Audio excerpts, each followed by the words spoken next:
every man could stand before God. The priests were chosen to be holy, to stand in purity, to serve the Most High. In Leviticus 21 and 22, we see the weight of this sacred calling, a warning to remain set apart or be cast out. A priest's hands carried life and death. In Leviticus 21 and 22, God's warning echoes. Defilement brings judgment. Holiness brings favor. This is not just law. This is life before the Holy One.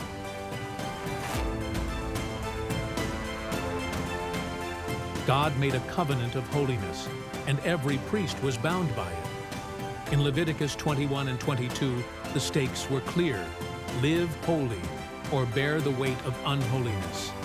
This is the law of the Lord, unchanging, eternal.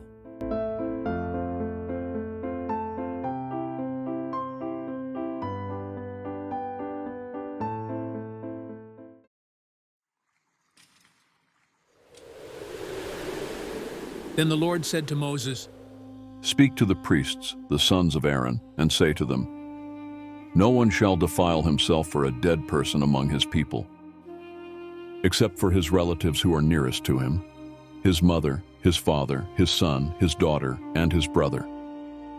Also for his virgin sister who is near to him, because she has not had a husband. For her he may defile himself. He shall not defile himself as a relative by marriage among his people, so as to profane himself. They shall not shave any area on their heads bald, nor shave off the edges of their beards, nor make any cuts in their flesh.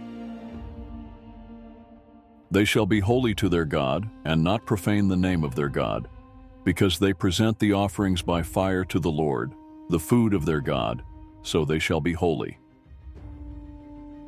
They shall not take a woman who is a prostitute and profaned, nor shall they take a woman divorced from her husband, for he is holy to his God.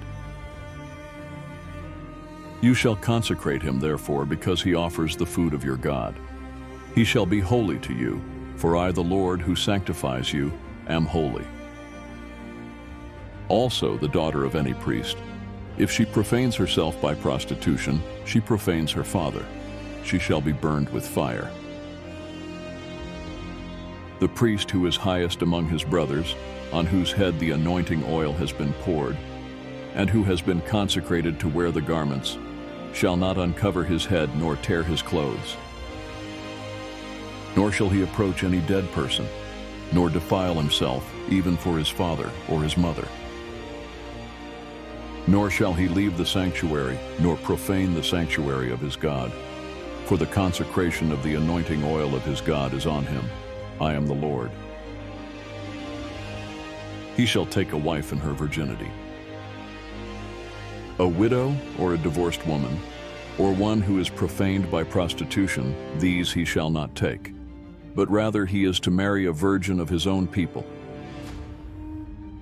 so that he will not profane his children among his people, for I am the Lord who sanctifies him.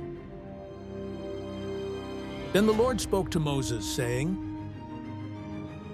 Speak to Aaron, saying, None of your descendants throughout their generations who has an impairment shall approach to offer the food of his God.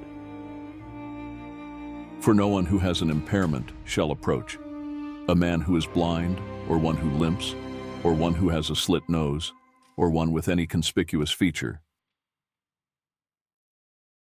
or someone who has a broken foot or broken hand, or a contorted back, or one who is a dwarf, or has a spot in his eye, or a festering rash or scabs or crushed testicles. No man among the descendants of Aaron the priest who has an impairment is to come forward to offer the Lord's offerings by fire. Since he has an impairment, he shall not come forward to offer the food of his God. He may eat the food of his God, both of the most holy and of the holy. Only he shall not come up to the veil or approach the altar, since he has an impairment, so that he does not profane my sanctuaries, for I am the Lord who sanctifies them. So Moses spoke to Aaron and to his sons, and to all the sons of Israel.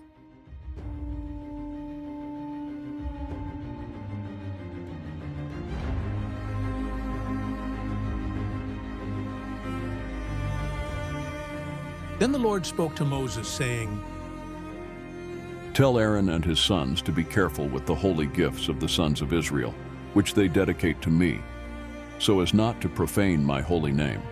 I am the Lord. Say to them, any man among all your descendants throughout your generations who approaches the holy gifts, which the sons of Israel consecrate to the Lord, while he has an uncleanness, that person shall be cut off from my presence. I am the Lord. No man of the descendants of Aaron, who has leprosy or has a discharge, may eat of the holy gifts until he is clean. And one who touches anything made unclean by a corpse, or a man who has a seminal emission, or a man who touches any swarming things by which he is made unclean, or touches any person by whom he is made unclean, whatever his uncleanness. A person who touches any such thing shall be unclean until evening, and shall not eat of the holy gifts unless he has bathed his body in water. But when the sun sets, he will be clean, and afterward he may eat of the holy gifts, for it is his food. He shall not eat an animal which dies or is torn by animals, becoming unclean by it. I am the Lord. They shall therefore perform their duty to me, so that they do not bear sin because of it, and die by it, because they profane it. I am the Lord who sanctifies them. No layman, however, is to eat the holy gift. A foreign resident with the priest or a hired worker shall not eat the holy gift. But if a priest buys a slave as his property with his money, that person may eat of it, and those who are born in his house may eat of his food. If a priest's daughter is married to a layman, she shall not eat of the offering of the holy gifts. But if a priest's daughter becomes a widow or divorced and has no child and returns to her father's house, as in her youth, she may eat of her father's food, but no layman shall eat of it. If, however, someone eats a holy food unintentionally, then he shall add to it a fifth of it, and shall give the holy food to the priest. And they shall not profane the holy gifts of the sons of Israel, which they offer to the Lord, and thereby bring upon them punishment for guilt by eating their holy gifts. For I am the Lord who sanctifies them.